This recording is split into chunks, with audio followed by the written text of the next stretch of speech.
Hello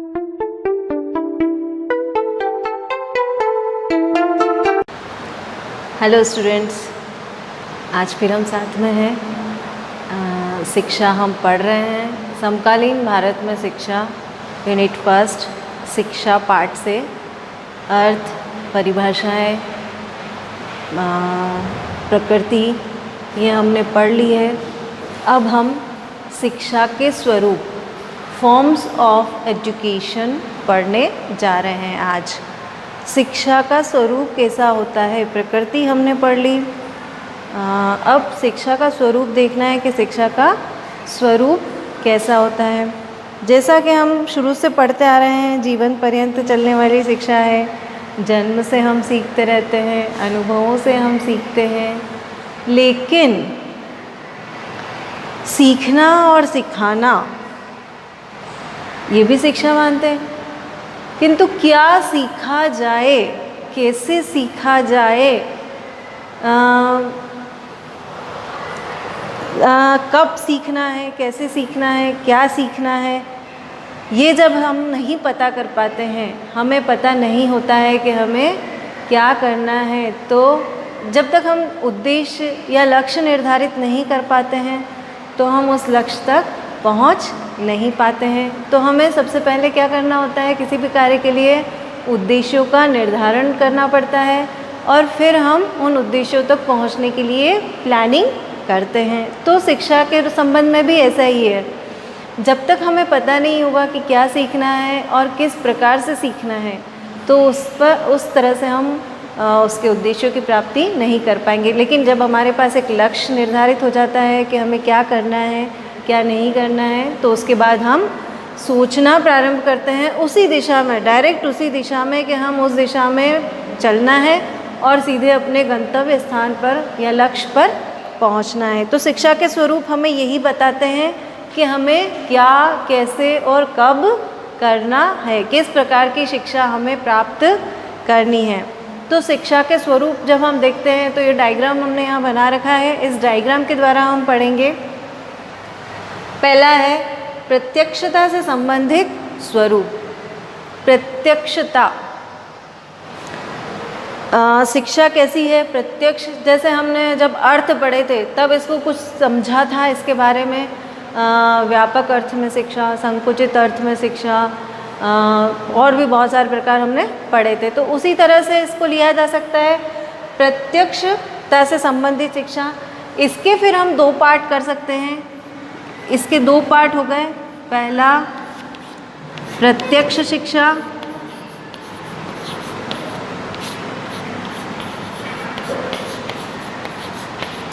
और second हो गया इसका पार्ट अप्रत्यक्ष शिक्षा। अप्रत्यक्ष शिक्षा, प्रत्यक्ष एवं अप्रत्यक्ष शिक्षा। प्रत्यक्षता से संबंधित इसका स्वरूप हो गया प्रत्यक्ष शिक्षा, जो हम सीधे सीधे लेते हैं, हमें पता है कि हम ज्ञान प्राप्त कर रहे हैं, ये तो होती है प्रत्यक्ष शिक्षा। जैसे स्कूल में बैठ के हम पढ़ते हैं, क्लासरूम में पढ़ते हैं, या किसी कोचिंग इंस्टीट्यूशन में भी हम जाते हैं, वहाँ पे हम पढ़ रहे हैं। कोई ड्राइंग सीख रहा है, कोई आर्ट एंड क्राफ्ट सीख रहा है, कुछ भी सीखना, हम सीखने का मतलब शिक्षा ले रहे हैं, केवल पाठ्यक्रमी शिक्षा से हम बात नहीं कर रहे हैं। लेकिन जब हम आमने सामने, जब हमें यहाँ से पता चल रहा है कि हम कुछ सीख रहे हैं, तो वो होती है प्रत्यक्ष शिक्षा। और अप्रत्यक्ष शिक्षा, जैसा कि हम फर्स्ट वर्ड शिक्षा जब शुरू करते हैं तो यही सीखते हैं, जीवन पर्यंत सीखने वाली शिक्षा। जब से हम जन्म लेते हैं तब से सीखना प्रारंभ करते हैं। कुछ भी, एनीथिंग, हमने बैठना सीखा, किस तरह से बैठा जा सकता है, किस तरह से चला जा सकता है, स्टेप बाय स्टेप पहले बैठे, फिर घुटनों से चलना सीखा हमने, फिर थोड़ा खड़ा होना सहारे से सीखा, फिर हमने चलना सीखा। तो ये जो है, फिर इसी तरह से बोलने की प्रक्रिया, जब हम सीखना शुरू करते हैं तो सामने वाले के हाव भाव, लिपसिंग, इससे हम आ करना सीखते हैं, बा बा, पा पा, मा मा, बुआ, ऐसे जो शब्द हम सीखते हैं वो अप्रत्यक्ष शिक्षा। किसी ने हमें ट्रेनिंग नहीं दी इसकी, किसी ने हमें सिखाया नहीं, लेकिन हम सीख रहे हैं। तो वो अप्रत्यक्ष शिक्षा के अंतर्गत आता है। तो यह पहला स्वरूप हो गया हमारा प्रत्यक्षता से संबंधित स्वरूप में प्रत्यक्ष शिक्षा और अप्रत्यक्ष शिक्षा। ऐसे ही हम जब दूसरा लेते हैं, दूसरा पार्ट है हमारा समय से संबंधित स्वरूप, शिक्षा का समय से संबंधित स्वरूप। इसके अंतर्गत भी हम जब पाठ करते हैं तो पहला आता है नियमित शिक्षा, पहला पाठ है इसका नियमित शिक्षा, और सेकंड पार्ट है अनियमित शिक्षा।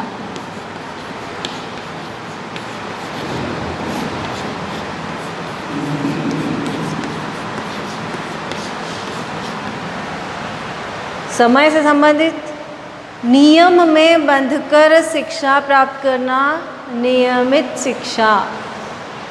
7 बजे हमें स्कूल पहुंचना है, हम असेंबली हॉल में जाएंगे, प्रेयर करेंगे, उसके बाद हमारी क्लास शुरू होगी। लगभग 7:45 से हमारा पहला पीरियड शुरू हो जाता है। इस पीरियड में हमें ये विषय पढ़ना है और इतना ही टॉपिक पढ़ना है। हमें टीचर्स द्वारा बताया जाता है कि आज हम पढ़ेंगे, जैसे मैंने बताया आज हम शिक्षा के स्वरूप पढ़ रहे हैं। हमारे पास लिमिटेशन है, हमारे पास टॉपिक है, क्या पढ़ना है, कैसे पढ़ना है, क्यों पढ़ना है, ये सब हमें पता है। तो ये नियमित शिक्षा के अंतर्गत आता है जो हम रेगुलरली लेते हैं। फर्स्ट पीरियड में हमें यही पढ़ाया जाएगा, यही सब्जेक्ट हम पढ़ेंगे। या स्कूल में हमें जिस भी क्लास में हम बीएड फर्स्ट ईयर में हैं तो बीएड फर्स्ट ईयर का जितना कोर्स निर्धारित है, हमारे सिलेबस में जितना निर्धारण किया गया है उतना हमें पढ़ना है और इस लिमिटेशन में पढ़ना है। ये हो गई हमारी नियमित शिक्षा। और अनियमित शिक्षा इर्रेगुलरिटी, कभी भी कैसे भी कुछ भी इर्रेगुलरिटी पढ़ने में। आज हमने पढ़ लिया, फिर हमें वक्त नहीं मिला, हमने उसको लगभग महीने भर बाद खोल के देखा और सीखा, तो ये हो गई अनियमित शिक्षा। तो ये शिक्षा का समय से संबंधित स्वरूप में 2 प्रकार से नियमित शिक्षा और अनियमित शिक्षा। फिर है हमारा 3rd नंबर संख्या से संबंधित स्वरूप। संख्या से संबंधित स्वरूप में भी हम इसके 2 पार्ट ले सकते हैं। संख्या एक और अनेक जिस प्रकार से हम लेते हैं, तो इसमें है पहला पार्ट आपका हो जाएगा वैयक्तिक शिक्षा,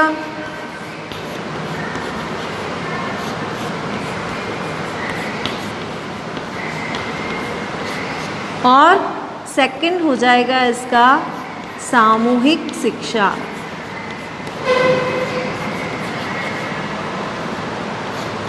सामूहिक शिक्षा शाब्दिक अर्थ हम देखें इसका वैयक्तिक और सामूहिक।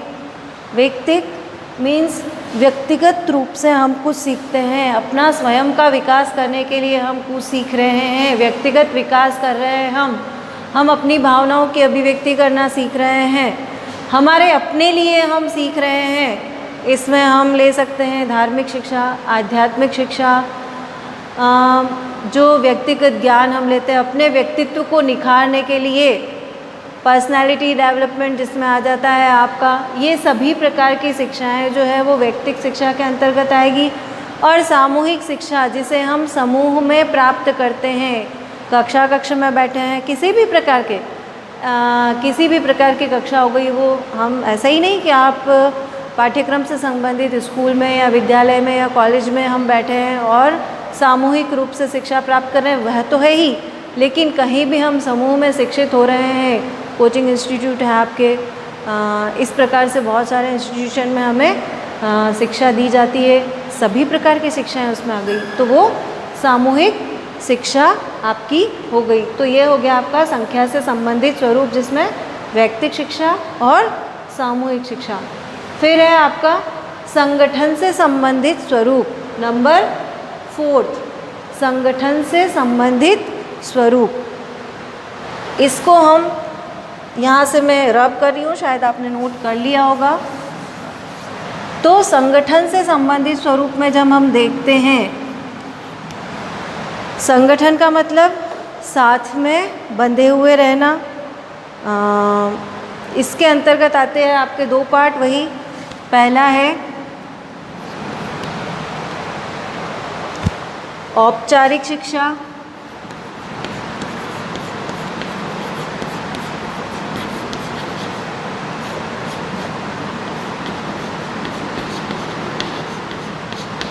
और सेकंड अनौपचारिक शिक्षा।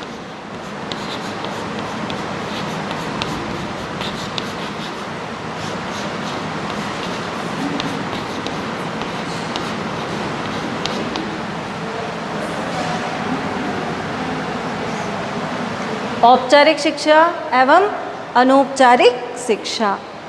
औपचारिक शिक्षा, जैसे कि इसका हेडिंग है आपका संगठन से संबंधित स्वरूप, किसी भी संस्था के अंतर्गत रहकर पढ़ाई, इंस्टीट्यूट के अंतर रहकर हम जो सीखते हैं, संगठन से संबंधित शिक्षा, उसके अंतर्गत दो प्रकार हैं आपके, औपचारिक शिक्षा और अनौपचारिक शिक्षा। औपचारिक शिक्षा जैसा हमने पहले भी अर्थ में पढ़ा था, शिक्षा से संबंधित अर्थ में हमने पढ़ा था। औपचारिक शिक्षा का मतलब होता है विद्यालयी शिक्षा, स्कूली शिक्षा, पाठ्यक्रम के अंतर्गत हम जो पढ़ते हैं वो हो जाती है आपकी औपचारिक शिक्षा। यह शिक्षा हम किसी भी संस्थान के अंदर जाके लेते हैं, किसी भी निजी सरकारी स्कूल में पढ़ते हैं हम, फिर उसके बाद हम कॉलेज में आते हैं, उसके बाद हम किसी कोचिंग को ज्वाइन करते हैं या किसी ट्रेनिंग प्रोग्राम में जाते हैं। तो सभी ये जो प्रोग्राम चलाए जाते हैं, ये जो शिक्षा दी जाती है औपचारिक शिक्षा, ये किसी संस्था के अंतर्गत, इंस्टीट्यूशन के अंतर्गत, संगठन के अंतर्गत दी जाती है। तो और फिर सेकंड है इसका अनौपचारिक शिक्षा, अनौपचारिक, जिसमें किसी भी प्रकार की औपचारिकता ना हो, नियम से नहीं जाना पड़े हमें। किसी संस्था के अंतर्गत जाएंगे हम पढ़ने के लिए तो हमें क्या होगा, उसके जो रूल्स हैं, रूल्स एंड रेगुलेशन, इस टाइम में आपको फ़ीस जमा करानी है, आपको इस तरह से आना है, टाइम बाउंडेशन है आपके पास, इस समय पर आप एंटर हो जाओगे, इस समय आपकी छुट्टी होगी, इतने समय में आपको ये पढ़ना है, यूनिफॉर्म में आना है, या ऐसा कुछ इस तरह से सीटिंग अरेंजमेंट होगा। तो संगठन के अंदर बंध कर रहना, बंध कर जो शिक्षा प्राप्त की जाती है किसी बंधन में, औपचारिक और अनौपचारिक शिक्षा हम किसी प्रकार से भी ले सकते हैं। जैसे कहीं हम जाते हैं ट्यूशन पे, या तो अपनी सुविधा के अनुसार हम पढ़ सकते हैं। अनौपचारिक शिक्षा के अंतर्गत और बहुत सारी शिक्षा भी आती है, बहुत सारे तरह का सीखना भी, और हमारे व्यक्तित्व का विकास भी आ जाता है। तो ये हो गया आपके संगठन से संबंधित जो स्वरूप था वो। फिर हमारा है विशिष्टता से संबंधित स्वरूप। लास्ट हमारा जो शिक्षा का स्वरूप हम जो पढ़ रहे हैं उसमें है विशिष्टता से संबंधित शिक्षा। इसमें आते हैं आपके विशिष्टता से संबंधित शिक्षा में पहला आ जाएगा आपका सामान्य शिक्षा, सामान्य, और दूसरा होगा आपका विशिष्ट, सामान्य और विशिष्ट।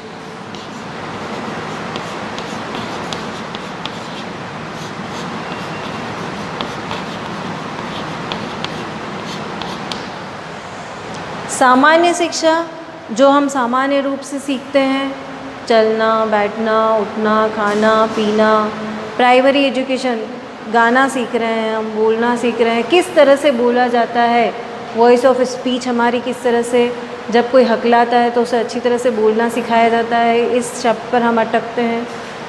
तो वो जो हो जाती है वो सामान्य शिक्षा। प्राइमरी एजुकेशन जिसे कहा जा सकता है, बेसिक एजुकेशन जिसे हम कहते हैं कि हम सीखना प्रारंभ कर रहे हैं और आगे चलकर हम उन्हीं की सहायता से विशिष्ट ज्ञान प्राप्त करेंगे। उस बेसिक नॉलेज के आधार पर हम कुछ स्पेशल नॉलेज लेंगे। तो सामान्य ज्ञान और विशिष्ट ज्ञान, विशिष्ट ज्ञान स्पेसिफिक ज्ञान जो हम ट्रेनिंग प्रोग्राम या अभी जैसे हम बीएड कर रहे हैं उसमें जो सीख रहे हैं वो हमारे लिए विशिष्ट शिक्षा हो गई है। इसमें हम how to teaching and how to learning, अधिगम और शिक्षण, ये जो हम सीखना और सिखाना जो हम सीखते हैं वो इसी प्रक्रिया के अंतर्गत हम सामान्य रूप से तो सीख के आए हैं, हमें सब कुछ पता है कि हमारे अंदर इतना भरा हुआ है, लेकिन उसे एक्सप्रेस कैसे करना है, हाउ टू एक्सप्रेस, सिखाना कैसे है, यही हम सीखने यहाँ पर आए हैं। तो ये हमारे लिए क्या हो गई, विशिष्ट शिक्षा हो गई। तो किसी भी बंधन में या मतलब जब हम यहाँ आए हैं तो यही हमें सीखना है, या ट्रेनिंग प्रोग्राम है हमारा, इसी दिशा में हमने एक दिशा निर्धारित कर ली, उसी दिशा में चलना विशिष्ट शिक्षा के अंतर्गत आता है। ये हमारे शिक्षा के स्वरूप पढ़े हमने आज। Thank you.